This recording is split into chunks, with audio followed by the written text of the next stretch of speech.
सभी विद्यार्थियों को वंदे मातरम। मैं विकास श्रीवास्तव विक्रमादित्य आईएएस गोरखपुर के यूट्यूब चैनल पर आपका स्वागत करता हूं। प्यारे विद्यार्थियों, आज हम लोग मॉडर्न हिस्ट्री के तहत एक नए टॉपिक के बारे में पढ़ेंगे, आर्य समाज। आर्य समाज भारत के सामाजिक धार्मिक आंदोलन के समय स्थापित एक महत्वपूर्ण संस्था थी, जिसके संस्थापक थे स्वामी दयानंद सरस्वती। भारतीय सनातन धर्म में या भारतीय हिंदू धर्म में जो सामाजिक व धार्मिक कुरीतियां विद्यमान हो गई थी, इन सामाजिक और धार्मिक कुरीतियों को दूर करने में, धार्मिक क्रियाओं के सरलीकरण में, भारत के वीकर सेक्शन या निम्न तबके के लोगों या महिलाओं को वेदों को पढ़ने और उनकी व्याख्या का अधिकार देने में, इनमें महत्वपूर्ण योगदान था स्वामी दयानंद सरस्वती का। स्वामी दयानंद सरस्वती आर्य समाज के संस्थापक थे। 1824 में गुजरात के मोरबी रियासत में एक ब्राह्मण परिवार में इनका जन्म हुआ था। प्रारंभ में इनके पिता चूंकि भगवान शंकर के भक्त थे, इसलिए भगवान शंकर की भक्ति से ये भी प्रभावित रहे, लेकिन इसीलिए इनका बचपन का नाम मूल शंकर भी था। लेकिन बाद में कुछ ऐसी घटनाएं घटी जिसके वजह से इनका इन धार्मिक कृत्यों से मन उठ गया और इन्होंने घर छोड़ दिया। घर छोड़ने के बाद ये दांडी स्वामी परमानंद के पास पहुंचे।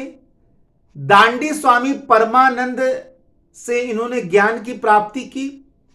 और आपको यह भी जानकर अच्छा लगेगा कि दांडी स्वामी परमानंद के वहां ही इनका नाम दयानंद सरस्वती पड़ा। बहुत लोग ये जानते हैं कि विरजानंद इनके प्रमुख गुरु थे, स्वामी विरजानंद, लेकिन असल में इनको दयानंद सरस्वती नाम दांडी स्वामी परमानंद के वहां मिला था। ये बहुत कॉन्सेप्चुअल बात है, इसको आप लोग जरूर जानें, ठीक है ना। दांडी स्वामी परमानंद के बाद ये स्वामी विरजानंद के पास पहुंचे।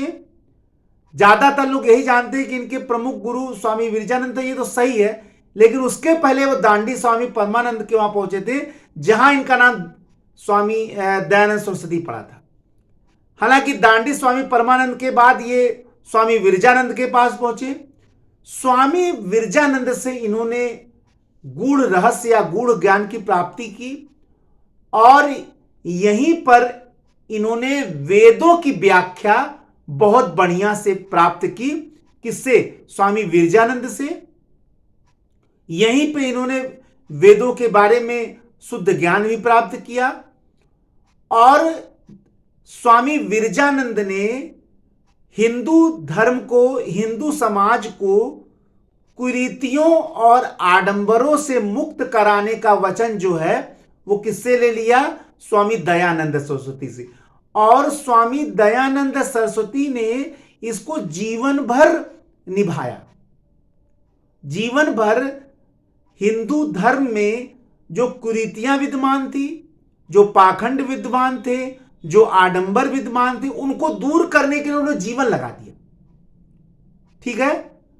1863 में आगरा से स्वामी दयानंद सरस्वती ने आडंबर और पाखंड धर्म के विरुद्ध पाखंड खंडिनी पताका फहराया। पाखंड खंडिनी पताका जो 1863 में आगरा से झूठे धर्मों के विरुद्ध उन्होंने फहराया।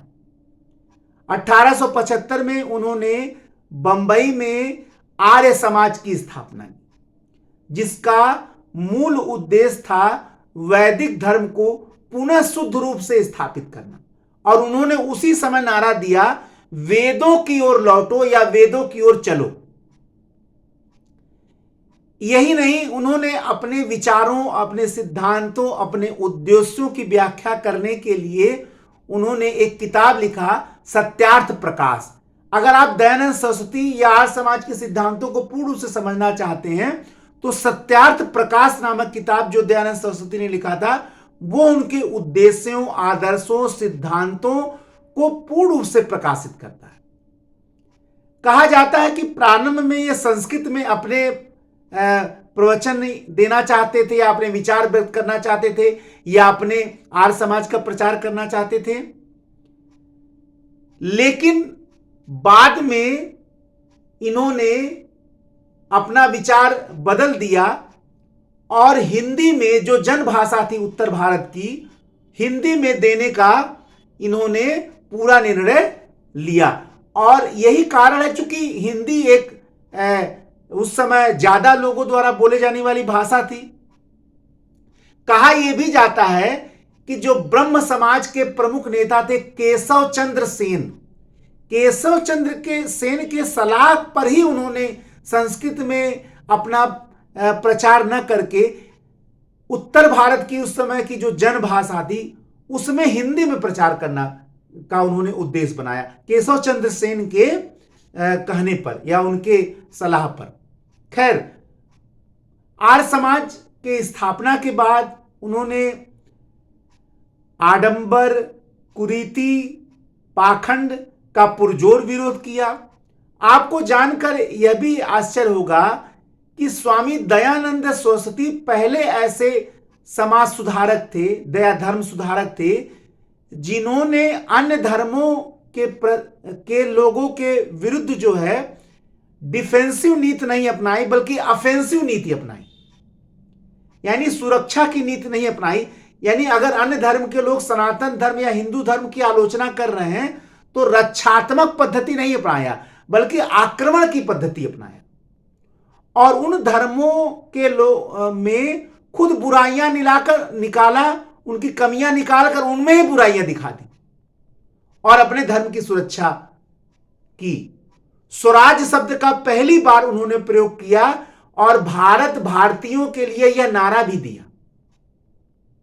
स्वराज शब्द का प्रयोग करने, विदेशी वस्त्र का बहिष्कार करने, इसका पहला विचारधारा उन्होंने दिया। हालांकि ये विवादित शब्द है, लोग कहते हैं कि इन्होंने दिया, ये अलग की बात है, लेकिन उन्होंने भी स्वराज शब्द का प्रयोग किया।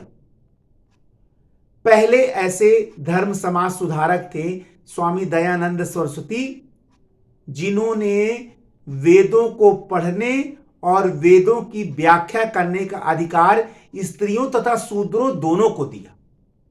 उनका मानना था ईश्वर निराकार है, सर्वज्ञ है। मूर्ति पूजा का उन्होंने विरोध किया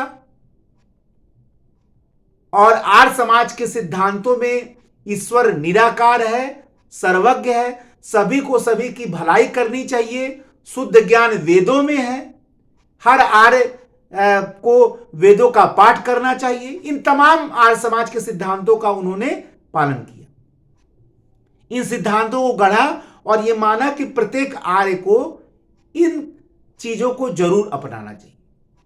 अच्छा, यह भी बात है कि सनातन धर्म की जो प्रथाएं थी, जो रीतियां थी, जो नीतियां थी, इसका सरलीकरण करने में, इसको सरल बनाने में बहुत बड़ा योगदान किसका था? स्वामी दयानंद सरस्वती का।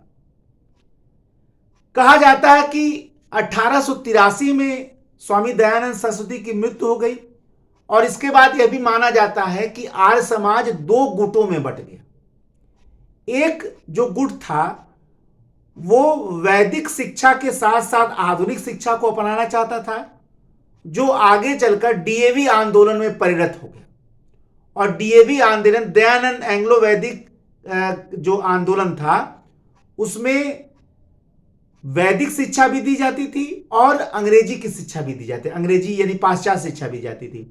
और इन्होंने आगे चलकर बहुत सारे डीएवी कॉलेजों की स्थापना की, चाहे वो लाला मुंशीराम हो, लाला लाजपत राय, इन लोगों ने मिलकर डीएवी आंदोलन का प्रारंभ किया और पूरे भारत में लगभग डीएवी कॉलेज या डीएवी स्कूल खुल गए, जिसमें वैदिक शिक्षा के साथ साथ पाश्चात्य शिक्षा दिया जाता था। लेकिन एक जो गुट था वो पुरातन गुट था, उसने हरिद्वार में गुरुकुल की स्थापना कर ली और वहां पर प्राचीन पद्धति से ही वैदिक शिक्षा देना प्रारंभ कर दिया। हालांकि आर्य समाज आगे चल के कुछ ऐसे कार्यों में भी लिप्त हो गया जिससे बहुत बड़े स्तर पर सांप्रदायिकता का भी उदय हो गया। जिसमें एक कार्यक्रम था शुद्धि कार्यक्रम। आर्य समाज का जो शुद्धि कार्यक्रम था उसका मूल उद्देश्य यह था कि सनातन धर्म या हिंदू धर्म को छोड़कर जिन लोगों ने ईसाई धर्म या इस्लाम को अपना लिया है, इस शुद्धि कार्यक्रम या शुद्धि आंदोलन से वो वापस सनातन धर्म में लाया जा सके। बहुत बड़ी संख्या में ऐसे लोग जो ईसाई हो गए थे, मुस्लिम हो गए थे, वो वापस हिंदू धर्म में आए और इसका नेतृत्व स्वामी श्रद्धानंद भी कर रहे थे। और यह आंदोलन, यह शुद्धि आंदोलन इतना बढ़ गया कि स्वामी श्रद्धानंद की बाद में हत्या हो गई। फिलहाल भारतीय सामाजिक धार्मिक सुधार आंदोलन में स्वामी दयानंद सरस्वती का नाम स्वर्ण अक्षरों में लिया जाएगा, स्वर्ण अक्षरों से लिखा जाएगा। क्यों? क्योंकि पहली बार सनातन धर्म के कमियों को, हिंदू धर्म के कमियों को दूर करके शुद्ध रूप से वैदिक धर्म को स्थापित करने की चेष्टा करने का जो कार्य इन्होंने किया, उसके लिए इनको हमेशा याद रखा जाएगा। यही नहीं, पहले व्यक्ति थे जिन्होंने वेदों का अध्ययन करने का अधिकार जो है वो महिलाओं और शूद्रों दोनों को दिया, जो बहुत बड़ी बात है। केवल पढ़ने का ही नहीं बल्कि इन वेदों की व्याख्या करने का भी अधिकार दिया। ईश्वर को निराकार माना, मूर्ति पूजा का विरोध किया और यह भी माना कि पुराणों को भी उन्होंने ठुकरा दिया। माना कि पुराण जो है वो पाखंडी, स्वार्थी और अज्ञानी लोगों की रचनाएं हैं, उसका इन्होंने विरोध भी किया। और वैदिक धर्म की स्थापना, वैदिक धर्म की ओर, शुद्ध वैदिक धर्म की ओर लोगों को चलने का इन्होंने लोगों का आह्वान किया। इसीलिए वेदों की ओर पुनः लौटो या वेदों की ओर चलो का इन्होंने नारा भी दी। ठीक है, तो ये आज मैंने आपको दयानंद सरस्वती और आर्य समाज के बारे में बता दिया। एक नए लेक्चर वीडियो के साथ आपके समक्ष में पुनः उपस्थित होऊंगा। तब तक के लिए जय हिंद, जय भारत, वंदे मातरम, धन्यवाद।